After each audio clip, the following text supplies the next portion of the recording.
Hi friends, இந்த வீடியோவில் நம்ம என்ன பார்க்க போகிறோம் அப்படின்னா, இந்த 4 பொருளை வச்சு ஈஸியாக டேஸ்டியாக பீட்ரூட் கூட்டு எப்படி செய்யறதுன்னு பார்க்க போகிறோம். நம்ம பீட்ரூட்டில் பொரியல்லாம் சேர்ந்து சாப்பிடுவோம் இல்லையா, இது கொஞ்சம் டிஃப்ரெண்ட்டாக பீட்ரூட் கூட்டு எப்படி செய்யறதுன்னு வாங்க பார்க்கலாம். ஒரு வெங்காயம் பொடியாக நறுக்கிட்டேன், ஒரு சின்ன தக்காளி பெருசாக வேண்டாம், ஏன்னா புளிப்பு சுவை அதிகமாக இருக்கும் அப்படின்றதுக்காக 2 பச்சை மிளகா கீனி எடுத்திருக்கேன், 2 பீட்ரூட் துருவி எடுத்திருக்கேன்.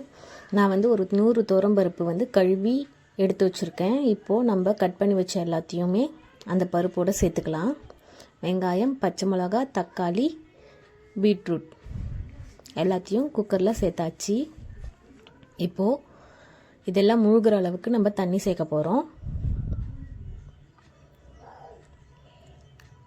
இதெல்லாம் முழுகிற அளவுக்கு சேர்த்தா போதும், தண்ணி நிறைய ஊற்ற வேண்டாம். அடுத்தது இங்கே பாருங்கள், இந்த அளவுக்கு தண்ணி ஊற்றினா போதும். அடுத்தது இது தேவையான மசாலா. நான் ஒரு 1/4 ஸ்பூன் மஞ்சள் தூள், 1 ஸ்பூன் அளவுக்கு குழம்பு மிளகாய் தூள் எடுத்திருக்கேன். அப்புறம் இதுக்கு தேவையான அளவு உப்பு.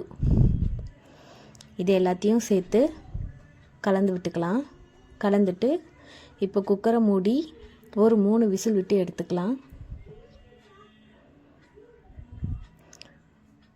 நம்மளுக்கு சாதாரணமாக ரத்த குறைபாடு இருக்கிறவங்க நிறைய கண்டிப்பாக எடுத்துக்கணும். நம்ம பீட்ரூட் கூட்டை முக்கியமாக கர்ப்பிணி பெண்களுக்கு கண்டிப்பாக எடுத்துக்கணும். நான் கன்சீவாக இருக்கும்போது அடிக்கடி செய்து சாப்பிட்ற ஒரு டிஷ்ஷு இதுவாக தான் இருக்கும்.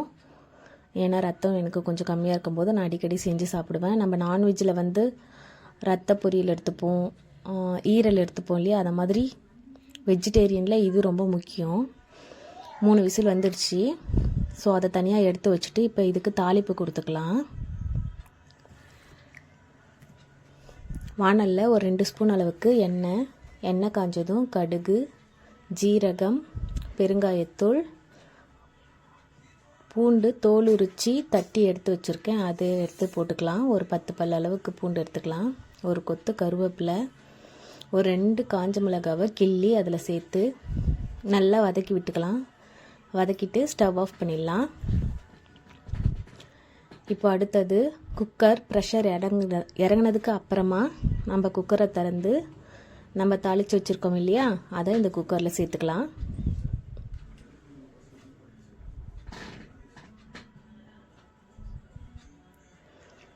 அவ்வளோதான். இப்போ இது எல்லாத்தையும் கலந்து எடுத்துக்கலாம். பீட்ரூட் கூட்டு ரெடி ஆகிடுச்சு. இங்கே பாருங்கள், இதை நல்லா கரண்டி விட்டு கலந்துட்டோன்னா போதும், பீட்ரூட் கூட்டு ரெடி. இதே மாதிரி சத்தான சுவையான பீட்ரூட் கூட்டு நீங்களும் செஞ்சு பார்த்துட்டு எப்படி இருந்துச்சுன்னு மறக்காமல் எனக்கு கமெண்ட் பண்ணுங்கள். அதே போல் என் சேனலை லைக் பண்ணுங்கள், ஷேர் பண்ணுங்கள், சப்ஸ்கிரைப் பண்ணுங்கள்.